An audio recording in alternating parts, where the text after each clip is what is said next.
أين جامع الكلمة على التقوى أين باب الله الذي منه يؤتى أين وجه الله الذي يتوجه الأولياء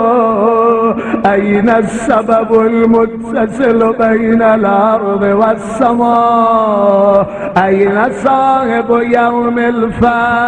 وناشر راية الهدى أين مؤلف شمل الصلاح والرضا أين الطالب بذهول الأنبياء وأبناء الأنبياء أين الطالب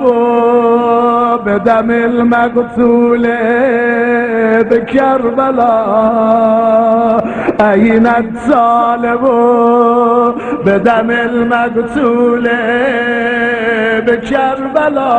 بكربلاء أين الطالب بدم المقتول بكربلاء